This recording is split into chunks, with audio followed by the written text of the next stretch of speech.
função do segundo grau. Fala galera, beleza? Antes da gente começar com a aula, eu queria deixar um recado para vocês. Inscrevam-se no nosso canal no YouTube, porque só assim você vai ficar a par de todas as nossas novidades. Valeu, gente? Vamos ver então as noções intuitivas.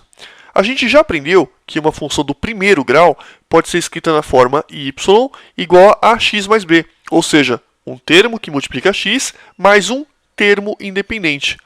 No caso da função do segundo grau, a função pode ser escrita sempre na forma y igual a x² mais bx mais c, ou seja, um termo que multiplica x² mais um termo que multiplica x mais um termo independente.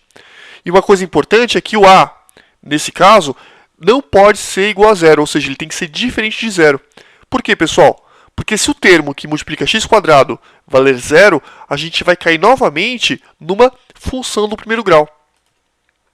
Outra coisa, a função do segundo grau, pessoal, ela vai receber esse nome porque é uma função que apresenta grau 2, ou seja, o maior expoente dentro da função possui grau 2, o expoente é o 2.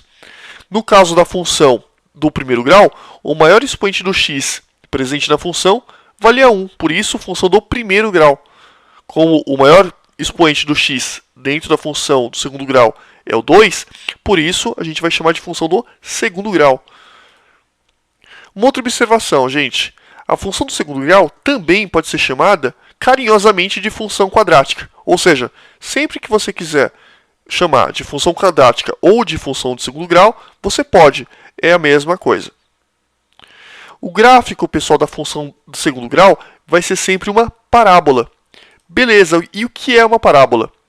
Parábola, pessoal, é essa curva característica aqui, que você vê nesses dois desenhos aqui em rosa. A parábola, ela pode ter concavidade para cima ou concavidade para baixo. O pessoal costuma chamar boca para cima, boca para baixo. E uma coisa importante, ela lembra um pouco, ela não é, mas ela lembra um pouco o desenho de uma metade de elipse. Beleza? Como que a gente vai saber se a parábola vai ter boca para cima ou boca para baixo? Através do sinal do a. Então a gente já viu que a função do segundo grau apresenta gráfico do tipo y igual a ax² mais bx mais c. Se o a, ou seja, se o número que multiplica o x² for maior que zero, a concavidade é para cima. E se o número que multiplica esse mesmo x² for negativo, o que acontece? A parábola vai ter boca para baixo. Na prova, você, pelo amor de Deus, não vai me escrever boca. Concavidade para cima, concavidade para baixo. A gente fala boca para ficar mais interessante. Construção. Como que a gente vai fazer a construção? A gente pode construir, pessoal, o gráfico da função quadrática usando uma tabela de números. Inclusive, a gente já usou esse método quando a gente estava fazendo função do primeiro grau. Só que esse não é o melhor modo. E qual que é o melhor método da gente fazer a construção? O melhor método é descobrir os interceptos nos eixos. E o que era intercepto mesmo, pessoal? Interceptos são os pontos onde a minha curva corta o eixo x ou o eixo y. Então, o meu gráfico ele fica bem determinado quando eu descubro os 3 pontos onde ele corta o eixo x e o eixo y. Eventualmente, pode acontecer de ter menos pontos. A gente vai ver caso a caso cada situação. Mas um gráfico típico de uma função do segundo grau vai ter 3 interceptos. 2 aqui, que vão ser as raízes da função, né? Onde a minha parábola cortar o eixo x, a gente vai ter as raízes da função.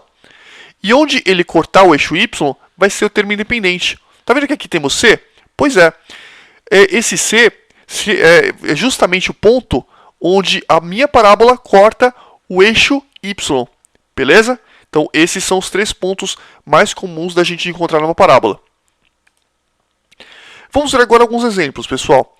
Vamos supor que a gente queira construir o gráfico de f de x é igual a x² menos 5x mais 6. A gente já viu também que f de x pode ser chamado sempre de y, né? Não tem nenhum problema com relação a isso. Qual que é o primeiro passo? O primeiro passo, pessoal, é verificar se a concavidade vai ser para cima ou se ela para baixo. Ou seja, boca para cima, boca para baixo. Eu te pergunto, sem olhar aqui, a concavidade vai ser para cima ou para baixo? E por quê? Bom, pessoal, a concavidade vai ser para cima. Por quê? Porque a gente tem aqui x ao quadrado, né? 1 vezes x ao quadrado. Quando não tem nada aqui na frente, é como se eu tivesse um 1. Você concorda, então, que o sinal do x ao quadrado aqui vai ser positivo? Sim. Então, se o a, que é o número que multiplica o x quadrado, for maior que zero, concavidade para cima. E se fosse negativo aqui, pessoal? Concavidade para baixo. Beleza. Então, a gente já sabe que a parábola vai ter boca para cima. Segundo passo, pessoal. A gente vai achar as raízes da equação associada. O que é isso? Sempre que a gente quiser achar os pontos onde a nossa parábola corta o eixo x, basta que a gente resolva uma equaçãozinha do segundo grau. Aqui nós não temos f de x é igual a x quadrado menos 5x mais 6? Pois é, para achar os pontos onde ele corta o eixo x, eu vou resolver a equação x ao quadrado menos 5x mais 6 igual a zero. Uma equaçãozinha do segundo grau. Resolvendo essa equaçãozinha do segundo grau, a gente vai ter os pontos onde o meu gráfico corta o eixo x. E a equação do segundo grau a gente já aprendeu, né? Então, se a gente resolver essa equação aqui, x ao quadrado menos 5x mais 6 igual a zero, que está associada a essa função, a gente vai achar duas raízes, que são 2 e 3. Opa! Mas como é que eu faço para achar as raízes? Eu esqueci, eu não sei mais como é que eu resolvo isso. Não tem problema. Hoje eu vou mostrar para vocês como que a gente vai fazer para resolver uma equaçãozinha do segundo grau. Se você esqueceu, a gente inclusive já tem uma aula disponível no YouTube. Mas, para a gente fazer uma revisãozinha básica, né, eu vou mostrar já como que a gente faz para achar as raízes de uma equação. Então tá, resolvemos essa equaçãozinha, a gente obteve dois valores, duas raízes, 2 e 3. Então, esses pontos, 2 e 3, vão ser onde o meu gráfico vai cortar o eixo x. Então, outra coisa, pessoal, vamos achar o termo independente. Quer dizer, na verdade, você não precisa fazer nenhum cálculo, porque o termo independente é o termo que não tem x. Qual que é o termo aqui que não tem x, pessoal? É o x quadrado? Não, x quadrado tem x. É o menos 5x? Não, 5x tem x, né? É o 6, pessoal, 6 não tem x. Então, é o termo independente, é o termo que não depende do x. Então, o nosso gráfico vai cortar o eixo y no ponto 6. Olha como vai ficar, então. A gente tem essa função. Está aqui o nosso gráfico. E eu destaquei aqui os pontos importantes. Esse 6 é o ponto onde o meu gráfico vai cortar o eixo y. Por quê? Porque é o termo independente. A gente já viu que o termo independente corta o gráfico, né, exatamente nesse ponto. E o 2 e 3, pessoal? 2 e 3 são as raízes dessa equação associada.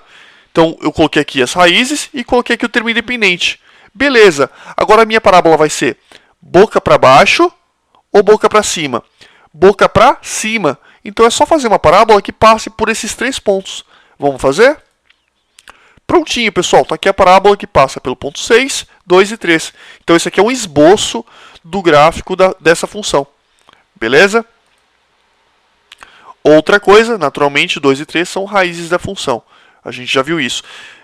Uma coisa também importante, pessoal. Aqui a gente pode falar em raízes da função ou zeros da função. Raízes da função ou zeros da função são os pontos onde o meu gráfico corta o eixo x.